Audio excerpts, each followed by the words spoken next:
গোষ্ঠীদ্বন্দ্ব থাকে না, গোষ্ঠীদ্বন্দ্ব বলে কিছু নেই। এটা কি কারণে করেছে এটা না, যতক্ষণ না জানতে পারা যাচ্ছে কারা করে জানতে পারা যাচ্ছে ততক্ষণ কিছু বুঝতে পারা যাবে না। তা সুতরাং আমি সেই কারণেই আমি এফআইআর করতে বললাম। আমি ইউথ কংগ্রেস প্রেসিডেন্টকে বললাম এফআইআর করতে, এফআইআর করবে, পুলিশ কমিশনারকে এফআইআর করতে বলবে, যেহেতু দুটো থানার মধ্যে হয়েছে। আগে এটা দিতে হবে, আগে কে করেছে সিসিটিভিতে দেখা যাবে। সিসিটিভিতে যদি দেখা যায় তাহলে বুঝতে পারা যাবে কী উদ্দেশ্য নিয়ে করেছে। এটা যদি বিরোধী দলের কেউ করে থাকে তাহলে একরকম, আর যদি অন্য কেউ করে থাকে তাতে ব্লেড মেরে দেওয়া হয়েছে। তা সুতরাং এটা একটা চক্রান্ত হচ্ছে।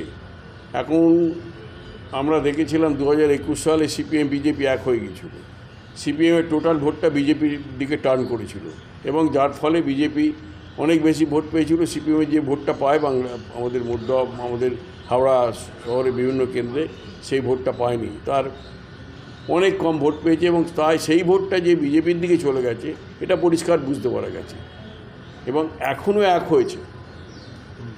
এবং ওরা পরিকল্পনা করে চক্রান্ত করে একটা কিছু করতে চাইছে, মানে এই 26-এর আগে যাতে বাংলা ভোট মানে হিন্দু ভোটটা মানে পোলারাইজ করতে পারে ওদের দিকে, হিন্দু ভোটটা যাতে ওদের দিকে চলে যায় সেই দিকে একটা পরিকল্পনা করছে, ওরা একটা চক্রান্ত করছে।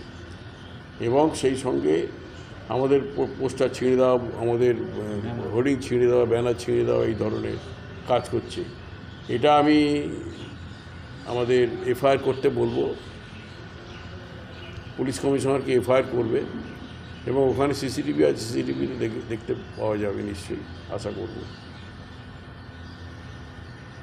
এবং তারপরে যা ব্যবস্থা নেওয়া হবে।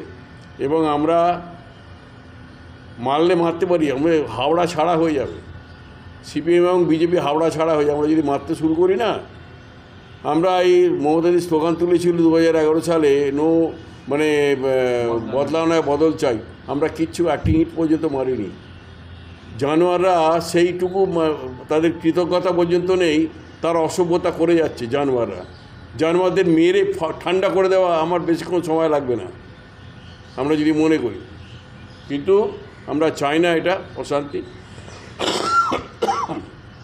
কারণ আমরা চাই গণতান্ত্রিক পদ্ধতিতে আমরা এগিয়ে যেতে। কিন্তু যারা এই ধরনের কাজ করছে তারা অত্যন্ত নিন্দনীয় কাজ করছে। তারা মানুষ তাদের শিক্ষা দেবে আগামী নির্বাচনে এবং মানুষ পরবর্তীকালে তাদের। টিএমসির গোষ্ঠী কোন্দাল চরমে আছে। আজকে দক্ষিণ হাওড়া যেভাবে কাজীপাড়ার মোড়ের পাশে টিএমসির ব্যানার হোর্ডিং ছিঁড়ে দেওয়া হয়েছে, সেটা বেছে বেছে রাজীব ব্যানার্জি, সুজয় চক্রবর্তীর নামে ব্যানারগুলোকে ছেড়ে দেওয়া হয়েছে।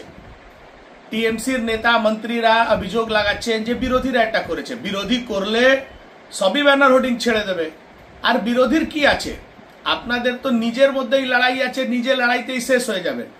একজন বড় নেতা টিএমসি ছেড়ে অন্য দলে গিয়েছিলেন, আবার উনি ফিরেছেন, ওনাকে ক্যামেক স্ট্রিট থেকে হাওড়া এস্টাবলিশ করার প্ল্যান চলছে, সেটা টিএমসির হাওড়ার নেতারা মানতে পারছে না।